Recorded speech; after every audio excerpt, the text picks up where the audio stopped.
You never fully understand how fragile your life is until one small moment tips everything over what was meant to be. A simple family trip, a peaceful retreat, to the mountains for some reconnection was something Thomas insisted on he always cared about. Appearances wanting to present us as a perfect unified family. It didn't matter that our marriage had turned into more of a business-like arrangement than a romantic connection, or that Ethan, his son from his first marriage, had always been distant, never fully. Accepting me as his stepmother, I agreed to the trip, more out of habit than anything else. It was what I did. Agree and keep the peace, but peace wasn't what I found that weekend. Make sure to subscribe to my channel, so I can continue bringing you more fascinating true stories like this one. And don't forget to watch this video till the end and like the video, because this story is going to be incredibly interesting. Please hit the like button to show your support. It started with a simple mistake, mix up with the lodge reservations. Thomas had booked the wrong dates for our rooms, leaving us one short. Had dismissed it, casually suggesting that Ethan and I share a room. It's just for own night, he had said, waving it off that night as I lay next to Ethan. In the dim light of our shared room, I realized how fragile the family dynamic we had built really was. Looking back, I wonder if it was inevitable, if everything was bound to fall apart eventually, or if it was that one night at the lodge that triggered everything. Whatever it was, the consequences rippled much further than I could have imagined. This is the story of how everything fell apart. The drive to the lodge was long and quiet, the kind of silence that only comes when people don't have much left to say. Thomas was driving, focused on the road ahead, while I sat beside him, staring out the window. Ethan was in the back, his headphones and eyes fixed on his phone. It wasn't unfamiliar. Our family trips had always felt like this: three people moving separately, never truly connecting. "Did you bring the hiking boots?" Thomas asked, breaking the silence. I answered flatly. He nodded, his attention already on the road again. Ethan barely spoke during the drive. He rarely did, especially around me at 28. He had the quiet, intense demeanor that made you feel like he was always hiding something. He had his mother's dark hair and sharp features, constant reminders of the woman Thomas had loved before me. I didn't resent Ethan for it. His mother had died when he was just a teenager, leaving a gap that no one, not even Thomas, could fill. Still, there was distance between us. Neither of us had made much of an effort to bridge it. When we reached the lodge, the sun was setting, casting the mountains in golden light. Lodge was quaint and rustic, but charming, reminding us of past family vacations. Thomas checked us in while Ethan and I unloaded the car. "This place is nice," Ethan commented as he carried a suitcase across the gravel. "Yeah," I replied, surprised he was speaking to me. He glanced at me briefly before turning back to the car. Inside, the lodge was warm and inviting, with wooden panels and cozy furniture. But when Thomas returned from the front desk, his expression told me something was wrong. "There's been a mix-up," he said, rubbing his hair in frustration. "They only have 2 rooms available tonight. The third one won't be ready until tomorrow." I looked at him, realizing what this meant. "So what now? We'll figure it out," he said, briskly. "I'll take 1 room and you and Ethan can share the other." I felt a knot form in my stomach, but didn't argue.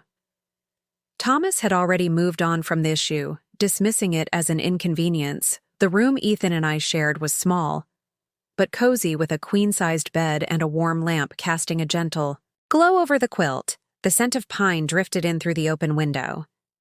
"This is cozy," Ethan said. His tone was neutral as he set down his bag. I forced a smile. "It's just for one night." The awkwardness was immediate. I tried to distract myself by unpacking and putting my things away in the small bathroom while Ethan fiddled with his phone. As the night came, the tension in the room was thick. "You take the bed, Ethan," I said, standing by the window. "I can sleep on the floor." "Don't be ridiculous," I replied, shaking. "My head thebes big enough for both of us." He hesitated before nodding. I lay on one side of the bed, staring at the ceiling. Ethan lay beside me, breathing softly. It tried to convince myself it was fine, that nothing would happen, but deep down, I knew better. That night, everything started to feel different. The room settled into a quiet calm, and the sound of crickets echoed outside the soft light from the lamp cast. Shadows on the walls, creating a dreamlike atmosphere. Ethan was on one side of the bed scrolling, through his phone while it pretended to read a book, but my mind wasn't in it. Did had been quiet, like most of our meals together. Thomas talked about work, recounting stories. While Ethan and I nodded along, neither of us was really present. I couldn't pinpoint when. The tension started, but maybe it had always been there, an underlying current that I had ignored for years now. It was impossible to overlook. That you're not really reading that? Are you? Ethan asked, suddenly breaking the silence.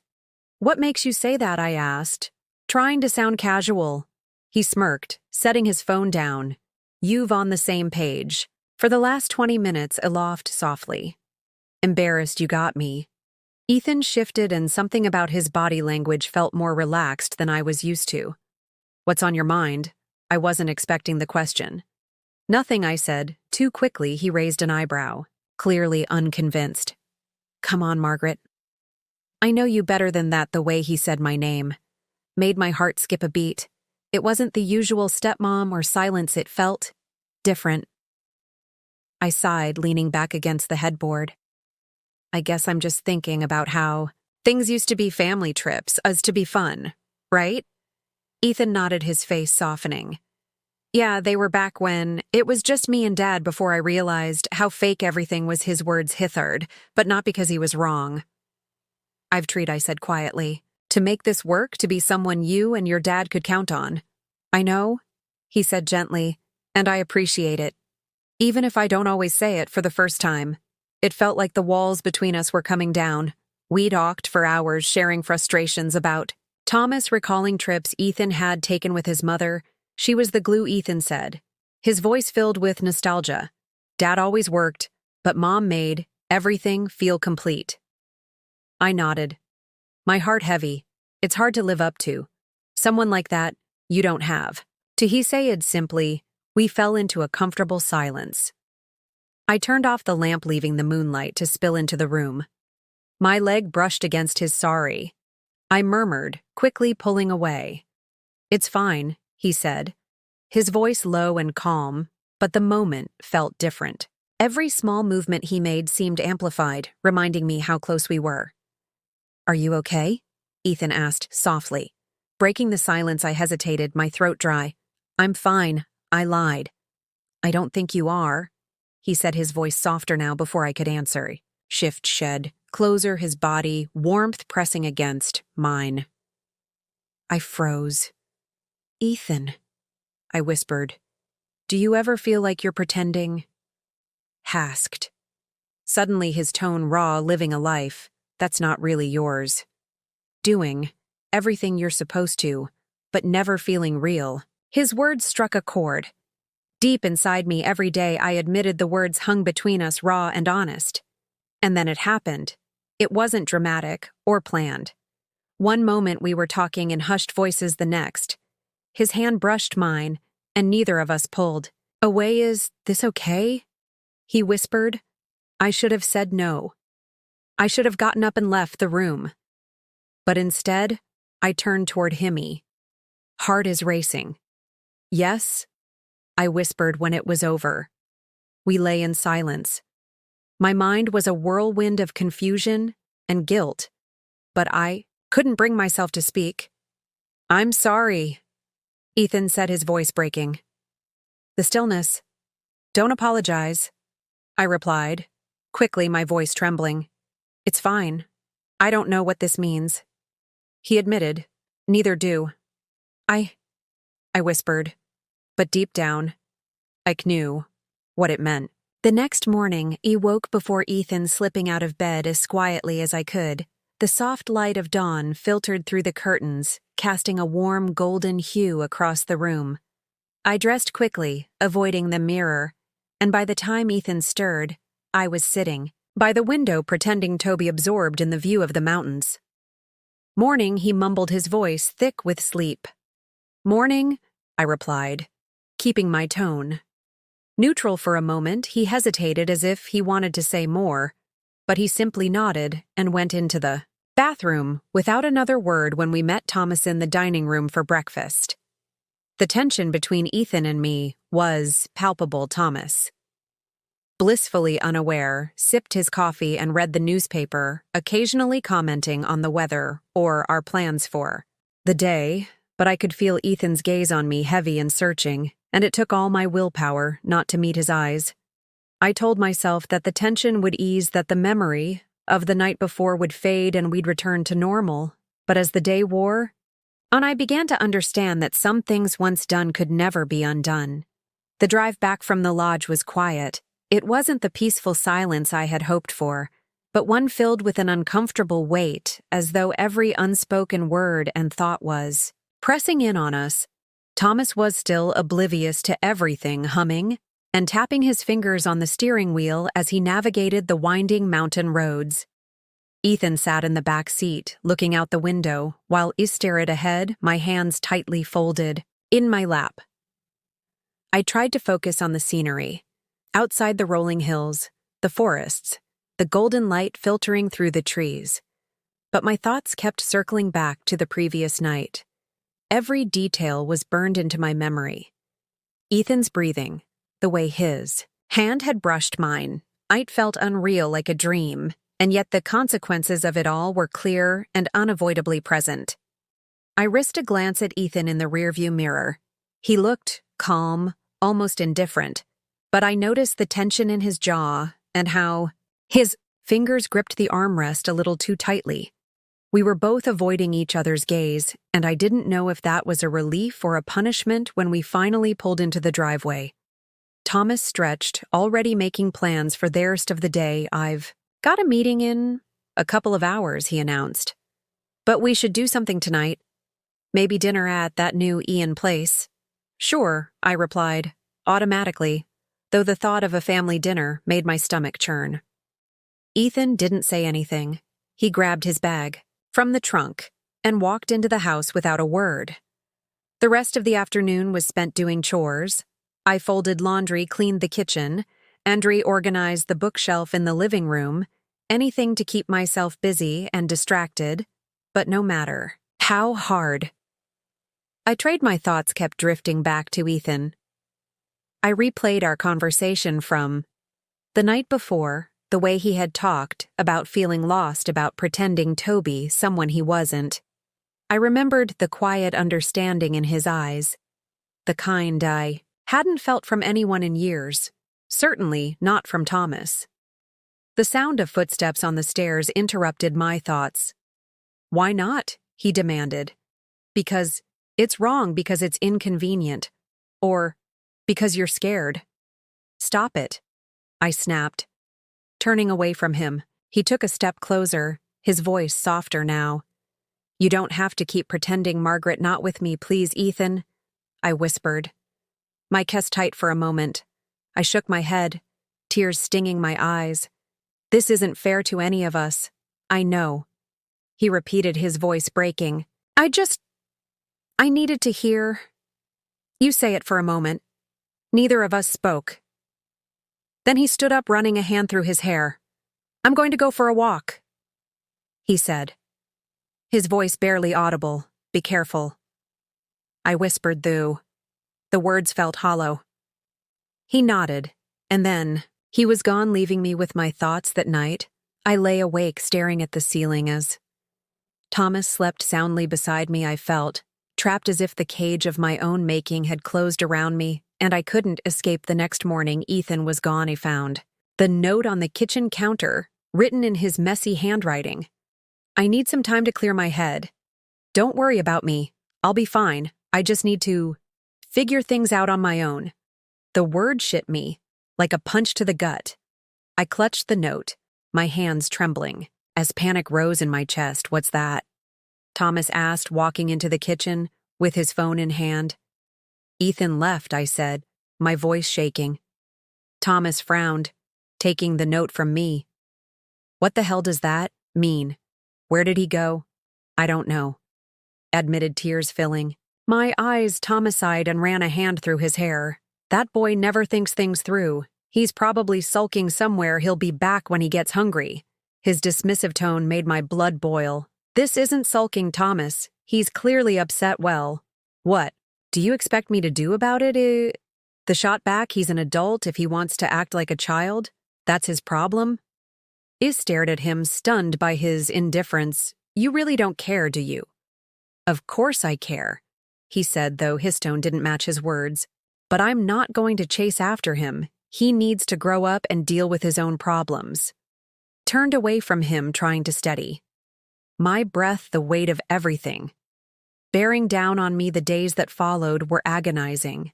I spent every moment wondering where Ethan was, if he was safe, if he would come back. I tried calling him, but his phone went straight to voicemail. I even thought about driving around to find him. But I didn't know where to start. Thomas didn't seem to care. He went about his business. Like nothing had changed, leaving me to carry the weight of my worry alone one evening as I sat in the living room, staring at my phoneme friend. Sophia called. I haven't heard from you in a while. She said, her voice filled with concern. Is everything okay? I hesitated. For a moment, unsure how to respond, I said, it's complicated, finally. Complicated. She pressed. I ran a hand through my hair, exhaling a sigh. Ethan left. He didn't say where he was going. Or, when he'd be back, did something happen? She asked, her tone sharp. Hesitated again, the weight of the truth pressing on me. It's just been tense lately, I said, avoiding the full truth. Uh-huh. Sophia said, clearly unconvinced. Well, if you need someone to talk to, you know where to send me. Thanks, I said quietly, but I wasn't sure. I meant it after hanging up. I sat for a long time staring at the empty space where Ethan had once been. The house felt even emptier without him. And I found myself replaying our last conversation over and over. I thought about how he had looked at me, the raw vulnerability in his eyes. I thought about his question, the one I hadn't been able to answer honestly. Was it just a mistake to you? I didn't know. Maybe it was, or maybe it was something more, something I wasn't ready to admit. All I knew was that I missed him, and that thought terrified me more than anything. Else the emptiness Ethan left behind was unbearable. Days turned into weeks, and the silence in the house grew heavier. With every passing moment, Thomas carried on as if nothing was wrong, burying himself in work and brushing off any mention of Ethan with a dismissive wave. He'll be fine. Thomas repeated more than once that he always is, but I wasn't fine, and I didn't know if Ethan was either. I found myself driving aimlessly some afternoons, hoping and praying that I might catch a glimpse of him walking down a street or sitting in a cafe. I checked his social media obsessively, but there was no sign of him anywhere. It was as if he disappeared completely. I couldn't help but feel that his leaving was my fault. The note he left was short, almost casual, but the timing couldn't have been a coincidence. I hope you never read this, but if you do, I hope it helps.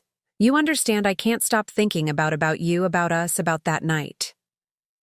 I know it was wrong, and I know it probably meant nothing to you, but to me, it meant everything. You make me feel seen, like I'm not just some failure or disappointment. You make me feel like I matter, and I don't know what to do with that. I've tried to let it go, but I can't.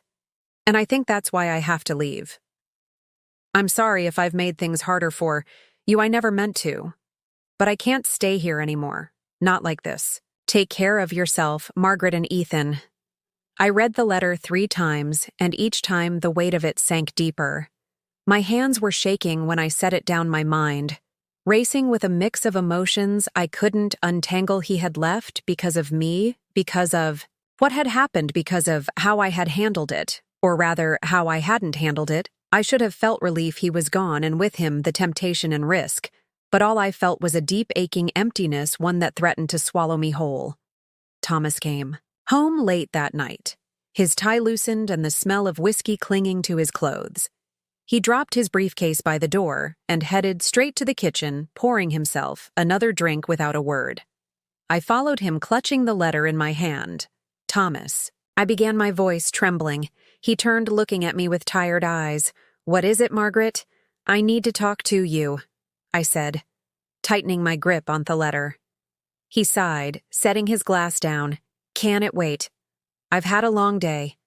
I surprised myself by saying firmly, No, it can't wait. He frowned, crossing his arms. Over his chest, as fine, what's so important? I hesitated.